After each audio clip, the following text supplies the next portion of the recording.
Alrighty, howdy neighbors and welcome to Cabin Fever. This is a game where apparently we are in an apocalypse and we're hanging out with this person.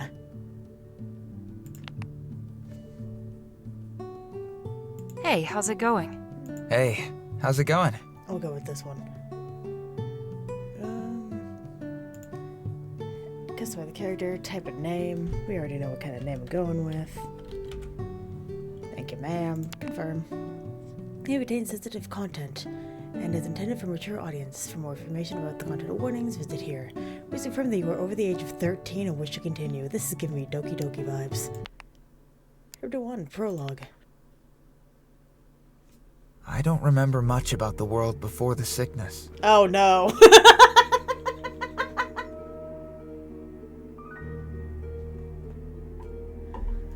We're off to a great start already. I was just a kid when it started, too young to fully grasp all the changes happening across the globe. Looking back, it was as though some cosmic clearance bin of trashy dystopian paperbacks was spilling plot points out onto reality. You had your unknown virus, your slow-to-act world leaders, your extremists, deniers on one end, doomsday preppers on the other, and overall just a heck of a lot of scandal and angst. What it boiled down to was this: stay away from each other. Yep, that simple. Stay away. Because the sickness mutated so rapidly, spread so easily, and killed so many, that preventing transmission was the only way to stop it from wiping out the human race. But did they know? A cure could be developed, they told us. Would be developed, they promised. Somehow. Someday. Life changed. Everything from school and work to medical appointments and family dinners became virtual. And as it turns out, hosting an online society requires a lot of computer programming. Like, a lot. Lucky for me, I'd always had a knack for stuff like that. It was easy to get trained and even easier to find work. When's the last time you heard a young person say that, huh? I did programming for medical services, government websites, automated manufacturing. There was no shortage of freelance contracts. Of course, places like movie theaters, shopping malls, and restaurants died out. Even farms and factories became rare. So much of the workforce lost. But to be honest, I personally thought all of it was a net gain for the planet. Fewer people meant less pollution. War and terrorism dropped to an all-time low. Most people learned to be at least somewhat self-sufficient. Real quick, I'm just reading this sign. Is that Sad Pant Park? I'm sure that's what it's supposed to be, but I'm reading Sad Pant Park. Also, it's a Vivid 22, everybody. Not Miss Rona, it's Vivid. As for me? Well, since my parents both died not long after my high school graduation, I was probably more self-sufficient than most. I was alone for a long time. Long enough to be used to it. At least I was healthy.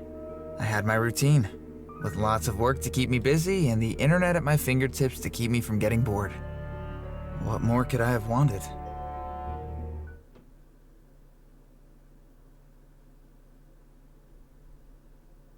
Chapter 2, Seed.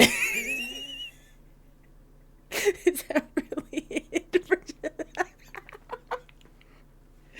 Oh no. Well, I should probably save. No.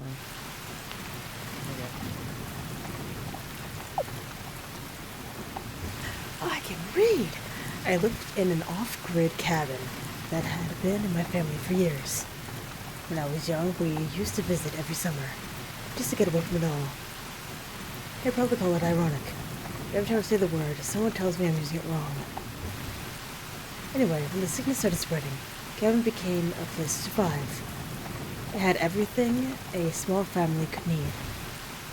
Though, like I said, by this time I was still a member of my bubble. I was just thinking of myself. On a good day, the sun was shining onto the solar panels. I could get 30k watt. More than enough power. More than enough to power appliances in the house and keep the battery bank full. This is the cabin set near the mountains. I often get a decent power level at night, with the wind turbine catching the air coming off the ridge. But that night, I was raining hard. Like most evenings, I spent this one on my computer playing my favorite idle clicker game and browsing the web for news. The news is mostly doom and gloom, of course, but I liked finding the odd tech or space-related articles sprinkled in. I was thinking about how badly I wanted aliens to be real when an email alert danced on the corner of my screen. I opened it. Yet another forward from one of my more gullible work colleagues about a possible cure for the death-dealing virus. This particular claim apparently stemmed from a breakthrough in the study of bovine bodily function. What a load of bullshit. Literally. Good one. You're just good on your own joke. Ugh, buddy. I was pretty much the only company I had anymore. So yeah, I talked to myself. Valid. I deleted the email, letting out a heavy sigh. There was a point in time when I found that sort of thing amusing. The ridiculous conspiracy theories and clickbait titles. Now I just found them sad. I glanced at the clock. Time for tea. I put the computer into sleep mode and headed for the kitchen. Over there, I accidentally kicked a broomstick laying across the floor. Ow! Ow, ow, ow! Why is that even there? I never sweep. I can tell. In that moment, I judged myself hard. Oh well, the world has basically ended, so what's the point in cleaning up? It wasn't like I was expecting company. I kicked the broom aside and carried on. In the kitchen, I steeped a nice big cup of herbal tea. Then I tossed my usual tea bag into the compost bin, noting as I did that the bin was nearly full. I need to take it out soon. Empty it into the tumbler with the rest of my food scraps to plant waste. Then, probably in spring, add fresh compost to the garden, giving my plants a healthy nutrient boost. I loved my plants. I wanted them to be strong, in case they ever need to defend the cabin from zombies or traveling salespeople. Speaking to myself, I stood in the kitchen and sipped my tea. The only sound was the muffled rush of rain outside. So peaceful. That scream was not peaceful. What was that? A fox prowling outside. A raccoon. Yeah, his raccoon scream. There wasn't a person in my garden, was there? I went to the window, peering out into the darkness and listening hard. I don't have to go out there and check, do I? Yes, you do. I mean, someone could be in trouble. But then again, someone could be trouble. Maybe just stand on the porch and yell for whoever it is to get off the lawn? I weighed my options.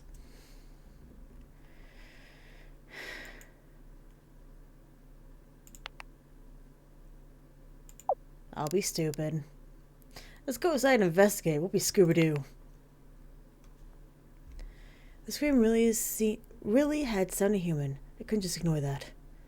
As much as I wanted to stay inside, warm and dry. I was raised by humanitarian hippies, and all I got was this pesky conscience. Kidding. Love you, Mom and Dad. Please don't haunt me. They're gonna haunt you. Forever. I set down my tea. Went to find my crank-powered flashlight. I shoved my feet into a pair of boots. Hopefully, and probably, I won't find anything out there. But checking was the right thing to do.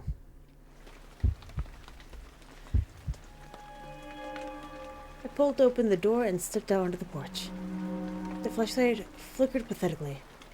Luckily, all I have to do is power the hand crank flashlight's hands, which I did. I scanned the dark garden.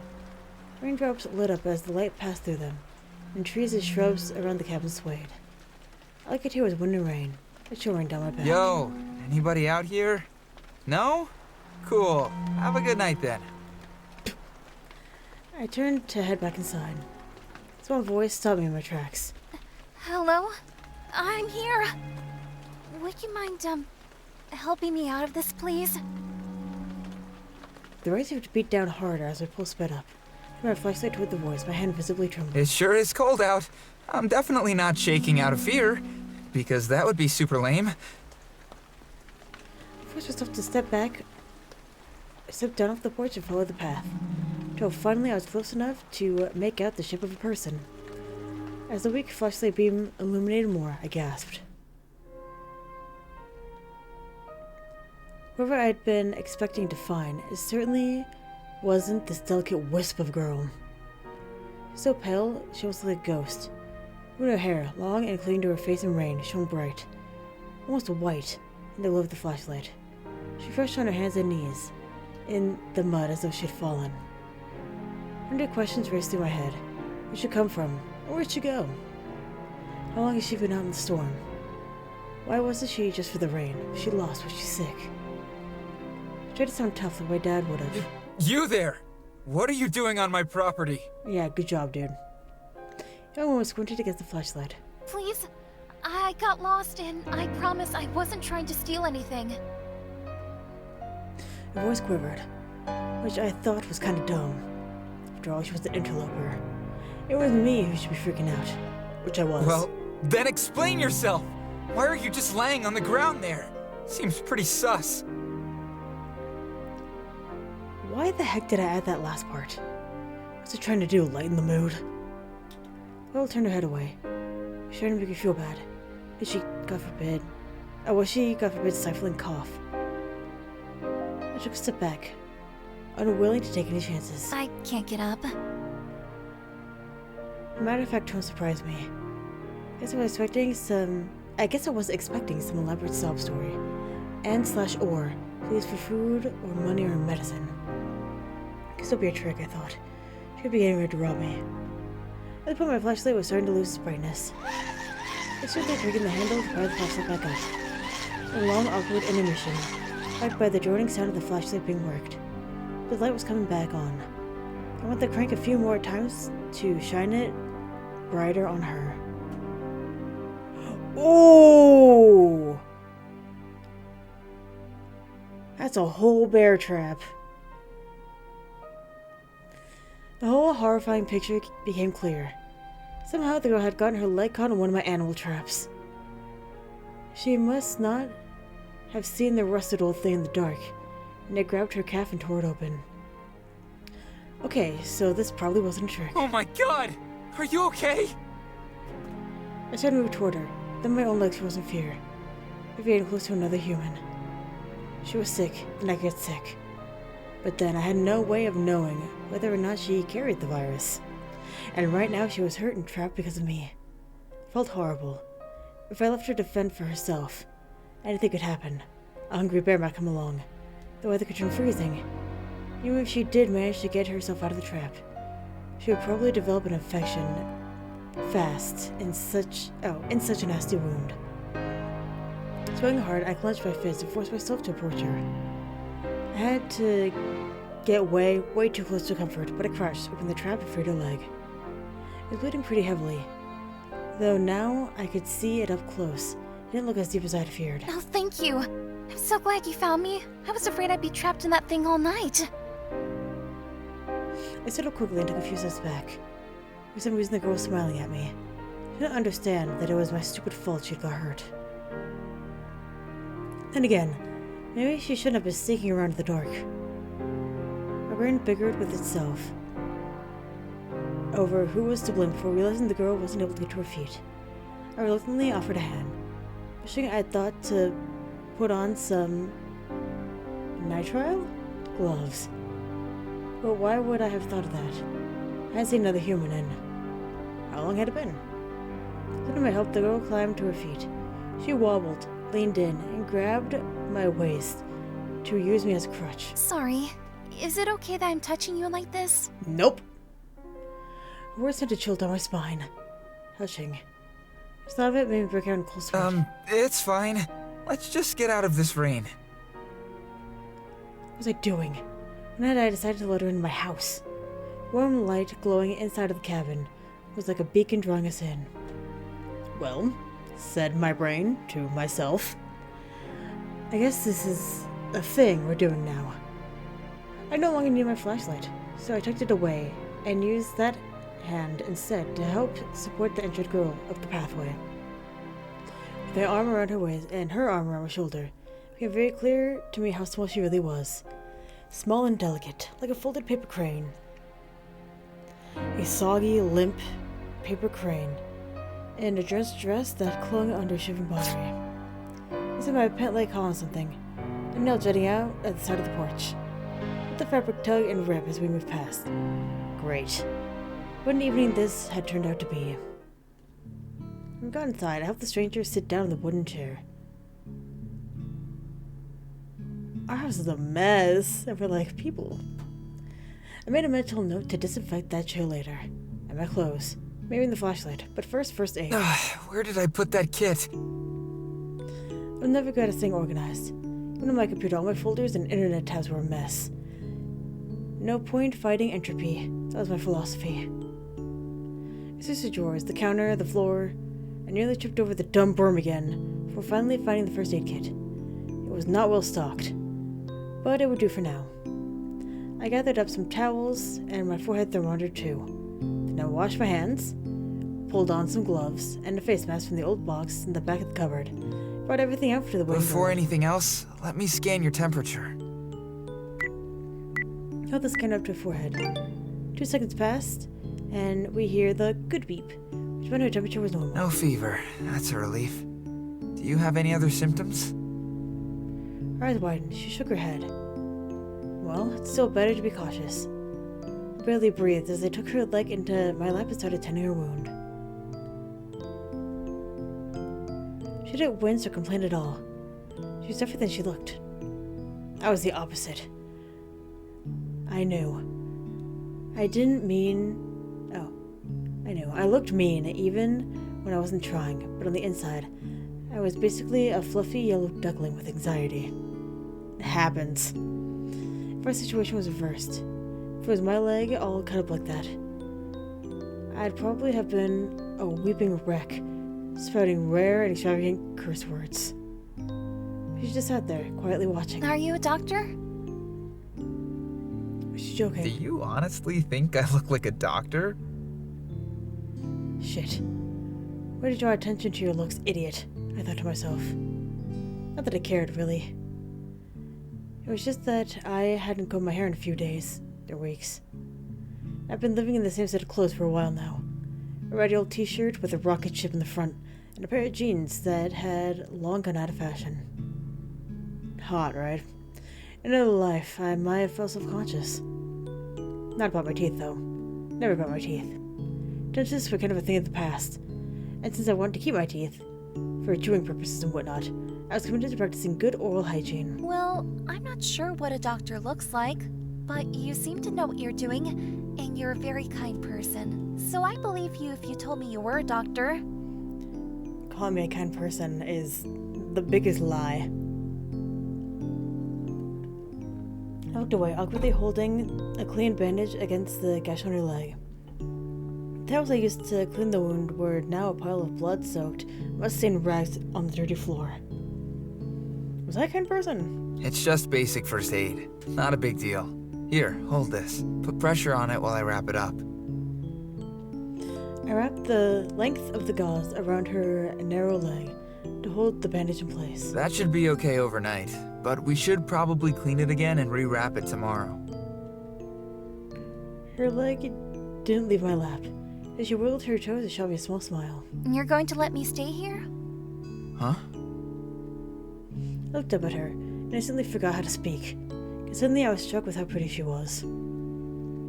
Yeah, good for you. I mean, the rain had really done a number on her, but still. She must have been around 20, give or take. Not much younger than me. She was thin, but everyone was thin these days. With her, it was like she'd been built this way, small and delicate and weightless. Her dress was simple and a little threadbare. The rain had soaked through, and I realized I could... Nope. I averted my gaze, her cheeks warming. I hope she hadn't noticed me looking. but I really hadn't meant to look. You said clean it again tomorrow, right? I did. I did say that. The room seemed to spin a little, and my face went from feeling very hot to feeling very cold. Stay away from each other. That was the rule. What was I supposed to do?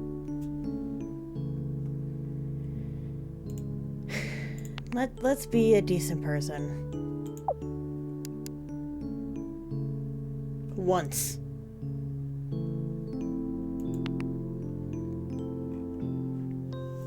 Look how pitiful she is, said my brain.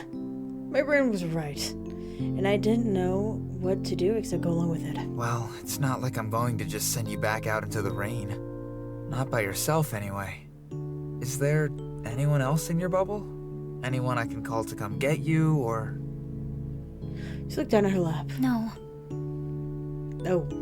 It resulted in me too nervous to ask any further questions. I just wasn't sure I could handle a tragic backstory at that particular moment. In any case, I knew that if my parents were still around, they'd never have sent the girl back out into the night, and let her stay, at least until she got her bearings. I sighed, giving in. Okay, well, you can sleep on my couch tonight. We'll figure the rest out tomorrow. We should really stay at least 6 feet apart, though. Oh, thank you. Thank you so much. She nodded and gently removed her leg from my lap. I moved back, making more space between us, had to examine the rip in my pant leg. Meanwhile, my brain tried to fathom what was happening. I'd brought a stranger into my house. I didn't know who she was or where she'd come from. This seemed like a bad idea, and also a tad surreal. Damn, I liked these pants. Oh no, did you get hurt too? No, it's just a rip. Oh, that's not so bad. I got up and made even more space between us. She stood up too, testing her weight on her injured leg. Wow, it already feels so much better. You must have a magical healing touch. 100%, dude. I was starting to think that she might be one of those weird optimistic people. Also, it was hard to think straight with her standing up in the very... Nope. You need to take that dress off. Nope. That came out wrong. What I mean is, it's wet and cold, and I'm sure you'd feel better if you changed into something dry and warm. There you go. I'm sure I have some extra clothes you can wear. Really? On the face, I ran off to produce a basket of old clothes from my storage closet. I hadn't worn them since my teenage years. They were too small for me now, but might be a good fit for her. Here, take whatever you want. They're all clean. I dropped the basket on the table and walked backwards away from it. That's so nice of you. I'll get changed now. I should take the basket and hobble out of the room to change where I couldn't see. When she came back, I was surprised to see that she had chosen a button-down that was part of my old school uniform from back before everything went online. I'd been much younger and much smaller when I wore that shirt, but even still, it's wham on her frame. I couldn't read that word. Wow. It almost looked like a nightgown, which is probably why she had chosen it. I haven't felt this comfy since I don't know when. It's a school shirt, right? I always liked the look of school uniforms, but I never got to wear one. All my classes were online. For some reason, that made me a little sad. I myself had so few memories of the world before the sickness. It was hard to imagine not having any at all. How old are you? 21. My birthday was actually last week. So happy for you. Oh, well, happy belated birthday. Do you have a name? Oh, of course I do. It's Mallory. Nice to meet you, Mallory. Well, not nice, exactly. Weird to meet you, I guess. I'm not used to people. Yeah, I get it. I didn't mean to trespass onto your property. I really did get lost. And then the rain started, and I could hear these dogs or something howling. I was scared, and I ran towards the first light I saw. I nodded as if I understood. It was true that there are things like wolves and coyotes in the area. That's why I set up an extra secure fence for my chickens. But what were you doing out there in the first place? I would rather not talk about that. Fair enough, have a nice day. I stared at her, totally perplexed. Why the secrecy? Should I push for more? No, this is a stranger in your house? Danger. Danger, danger. Let's go. I said not to push it, and it was all too much, and I really needed sleep. My toe was hurting where I stubbed it on the broom. Don't worry about it. You're here now, so just take the opportunity to get some rest. I scooted around her to grab some blankets. Maintained a wide berth as I dropped them on the couch. Offered her a glass of water, pointed out the restroom, as if she didn't anything. All from afar. This is perfect. Thank you so much for everything. Truly, I'm lucky to have met you. Yeah, just try not to touch anything, okay? I shuffled my feet awkwardly. Okay, I'm going to bed. Bye. I hope you have sweet dreams. I'll see you in the morning. Okay. As I made my way to the bathroom, I glanced back. Mallory was already curled up on the couch, looking quite cozy. I can't remember the last time I had anyone in my home, even briefly. I'd been so careful for such a long time. I didn't know where she'd been, or if she'd been as careful as I was. When my gaze fell on her bandaged leg, a prickle of guilt surged up. Good night. I finished climbing the stairs and flopped down on my bed. I was exhausted, emotionally puzzled, and mentally drained. It didn't take me long to fall deeply asleep. Wake up, your house is on fire. Chapter 3. Germination.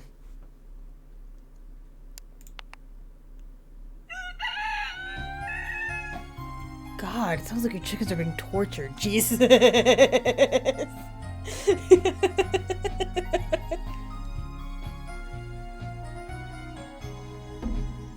I woke up as usual to the happy sound of a rooster crowing in the garden. The sky was clear, and the early morning sun was bright and cheery. You'd think a morning like that would have put me in a great mood, but nope. All night my dreams had revolved around strange bugs infesting my cabin, which of them squirming inside through every crack. I must have been tense all night because my neck had a painful kink in it. I'd definitely woken up on the proverbial wrong side of the bed. I'd supposed to have forgotten about my house guest, or at least I hadn't remembered to think of her yet. I was busy making a list in my head of the work I need to get done today. That's when the smoke alarm started shrieking. I bolted upright in bed. There was someone in my house, and I let her in. And yep, I could definitely smell something burning. I rushed to put on some real daytime clothes and barreled downstairs. Mallory stood in the kitchen looking mortified. A little smoke hung in the air, but I didn't see any flames. Grabbing a chair, I jumped up to silence the smoke alarm. Thank you. I'm really so sorry. I tried wafting a dish towel at it, but the alarm just wouldn't stop. I didn't wake you, did I? Oh. It was a realistic door. I was too busy creating space between us, and also looking for the source of the smoke. There it was, a pan with charred black mass sitting in it. I didn't know what she'd burned, but she'd really burned it. What is that? Oh, I thought I'd make you breakfast as a thank you. My mom used to have the best recipe for potato pancakes that would always fuel me for the day. But these, well, I'm not totally sure what happened. I never used a stove like yours before, so this batch got a little overdone. Maybe I can scrape off the burnt part. You know what? Forget I said that. It's all burnt part. I'll just clean up my mess and then I'll make you a new batch. And I will definitely be more careful this time. Hang on, did you say potato pancakes? They're the best. It's too bad this first batch didn't turn out because I spent all morning digging up the potatoes, washing them, peeling them. They were so tiny it took extra long. And I was worried you'd wake up before I could finish. Aww, she ruined my garden. Luckily, I've got some other treats on the go as well, so you're not going to starve. Just let me turn on the toaster real quick. She turned, reaching for the toaster handle. The microwave was running and the kettle was boiling and... Wait, stop! Too late. She overloaded the solar panels inverter. Just like that, the kettle, microwave, toaster, and kitchen lights all shut off. Why did you do that? Mallory, having planted the overdone pancakes... Oh. Yeah, having plated the overdone pancakes for some reason, left the plate an alarm. It smashed, flinging shards of it across the floor. The blackened pancakes bounced like rocks. Sad potato rocks. I'm sorry. I just wanted to make you some breakfast. I didn't mean to cause so much trouble. I'll clean this up.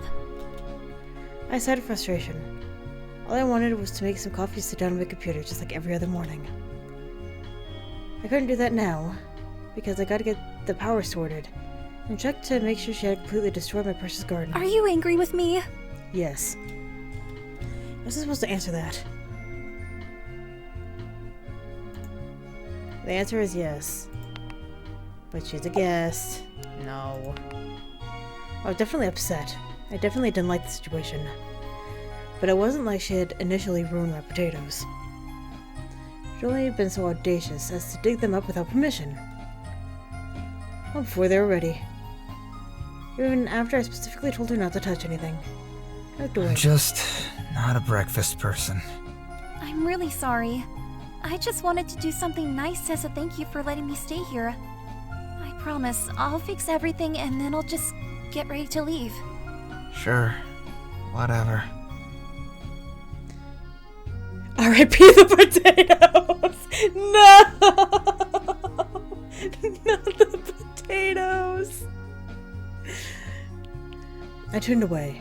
I went to haul my work... What? Oh. I keep missing a key word. I turned away and went to haul on my work gloves and my boots. I'll be out in the yard for a while.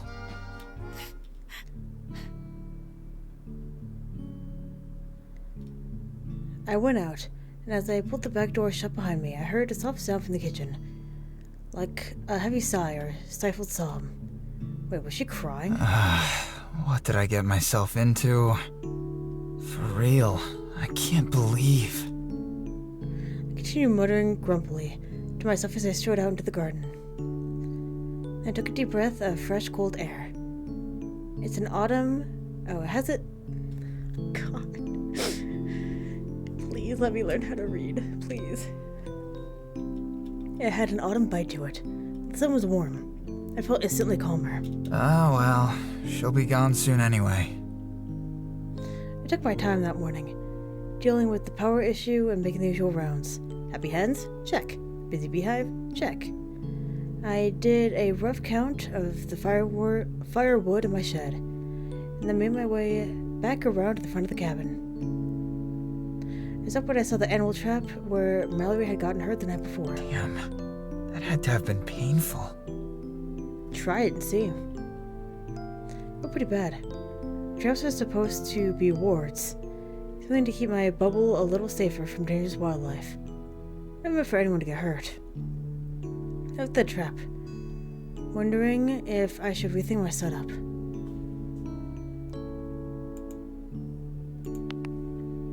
I guess we'll move it. Instead, move the trap and set up further from the house, closer to the woods. Maybe next time I'll catch something less likely to ruin my day. Okay, that was a bit harsh. She didn't mean to ruin my day. But she did. A rabbit would be good, though. I ignored the sudden craving for rabbit stew, and, having finished with the trap, wandered down into the garden. Right away I could see where Mallory had dug up breakfast. I surveyed the overturned earth with a heavy heart, noticing a handful of small potatoes uprooted and abandoned. Well, I could always plant something new here. It was the right time of year for garlic. The sun had already climbed high in the sky, and I was feeling almost warm enough to peel off my sweater. I figured I should probably go inside, maybe eat something, check in on poor Mallory, and get to work on my computer. Oh, she cleaned up the whole place.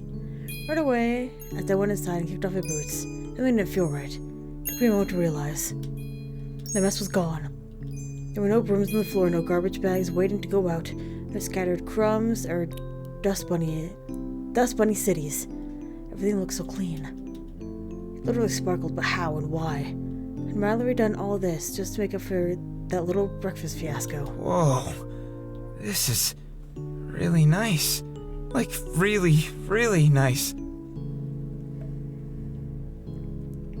As I looked around at all she had done, I started to feel like a bit of an ass.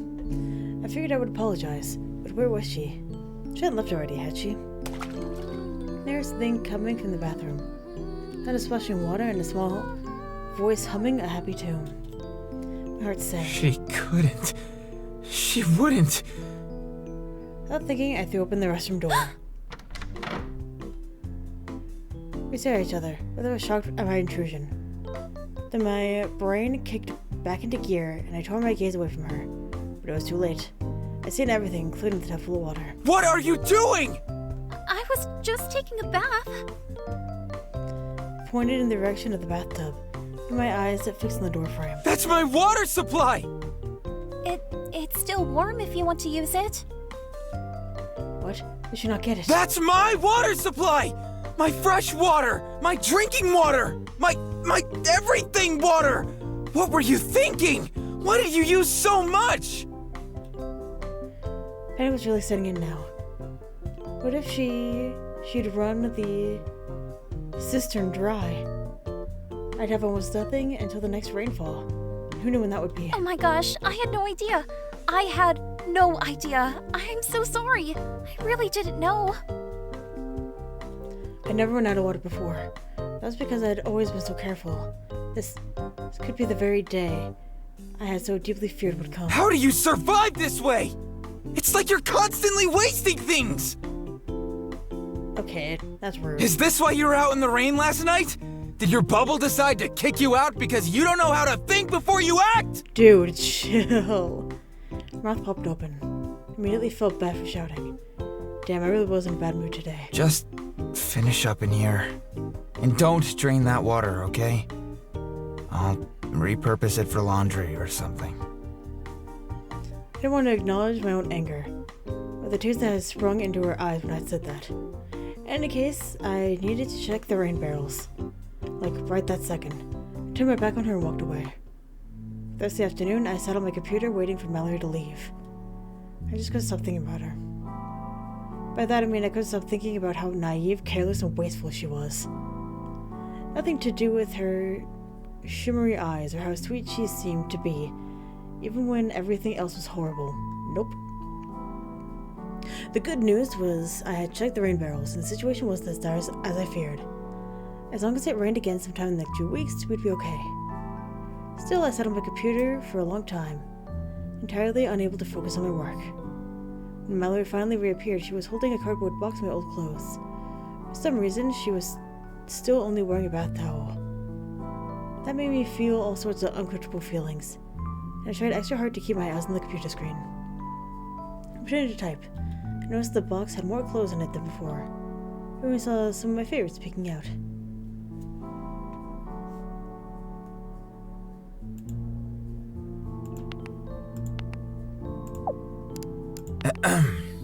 In my throat loudly, Mallory looked at me.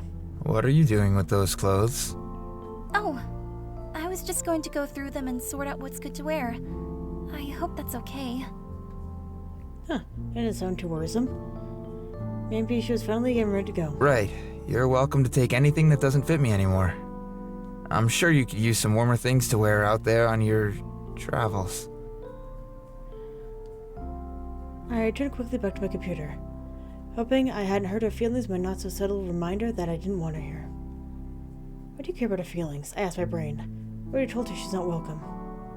She'll be gone soon, either way. I hyper focused on my screen. Another couple of hours, I still had nothing done. Suddenly it was dark out and I was starving. Mallory still hadn't left. In fact, she was in the kitchen, and there were some nice savory smells wafting my way. I logged off and shut down my computer. Quickly, but casually, making my way over to her. I found her tending to 3 separate pots on the stove, all of them simmering and steaming pleasantly. How dare she?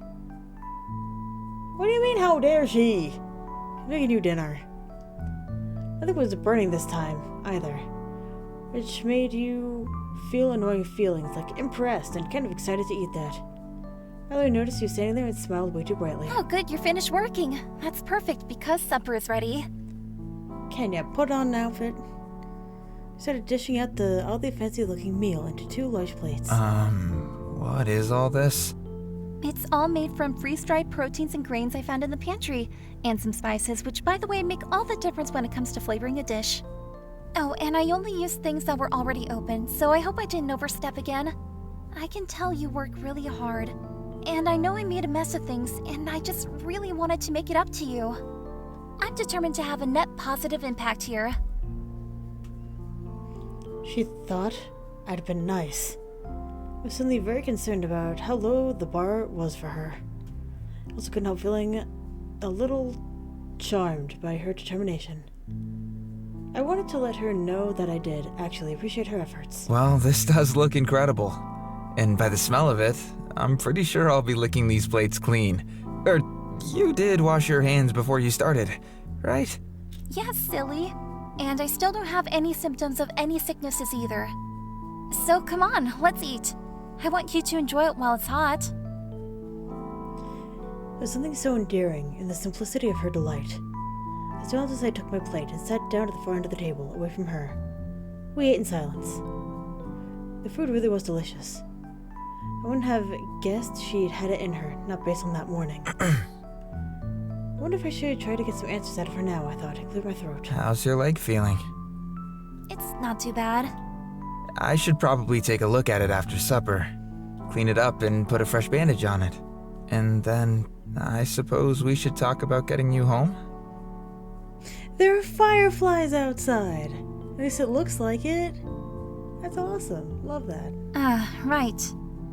Home.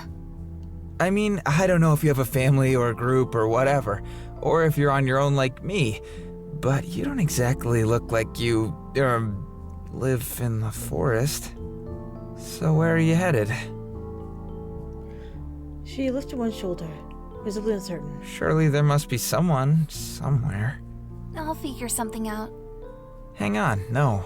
I want to make sure you're going to be okay. Don't know why we've been a jerk this whole time. I thought you just wanted me to leave.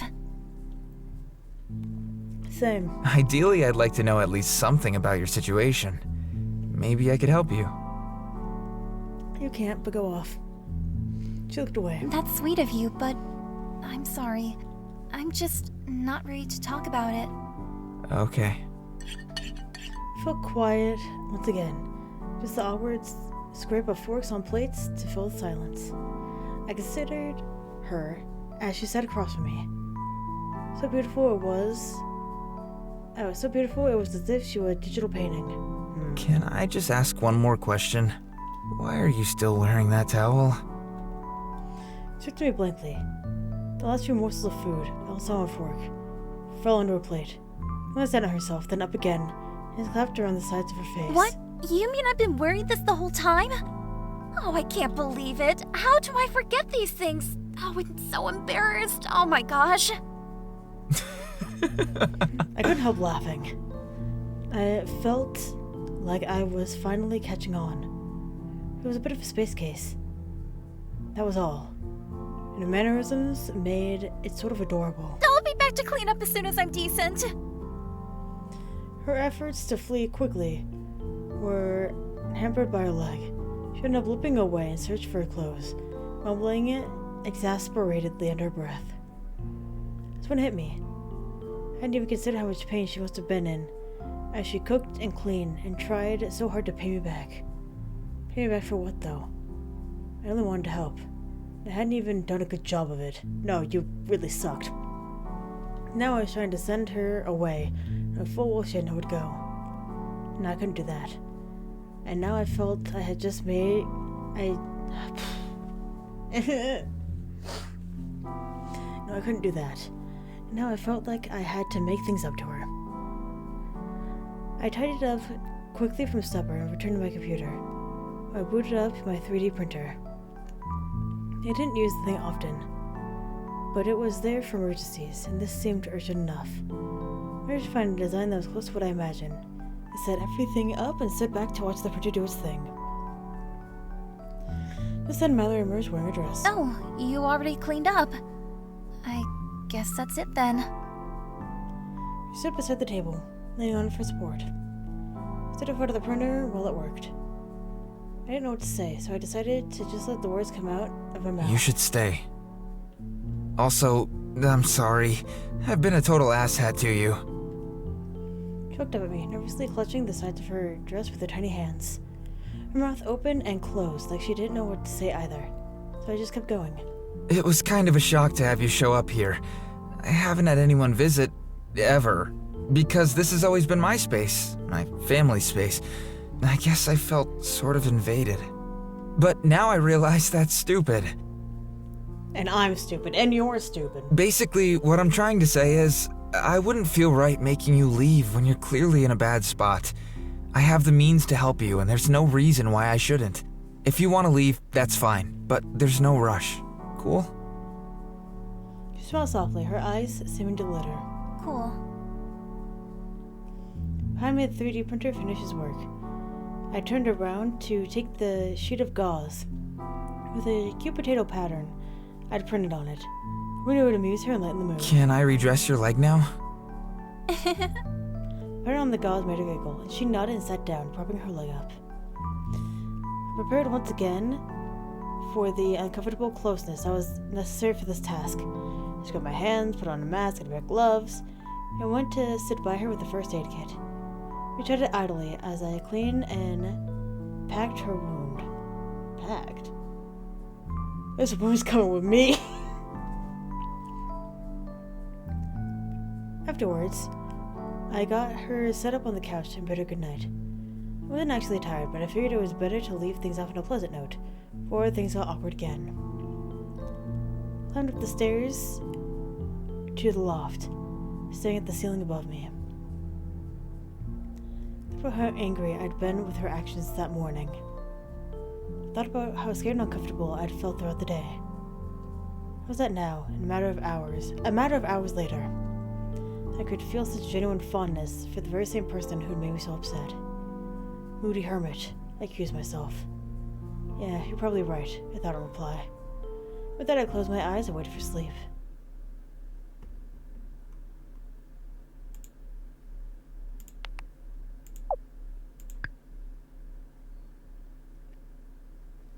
Alright, with that, I'm going to go ahead and end this episode here. So thank you very much for watching, and hopefully I'll see you later.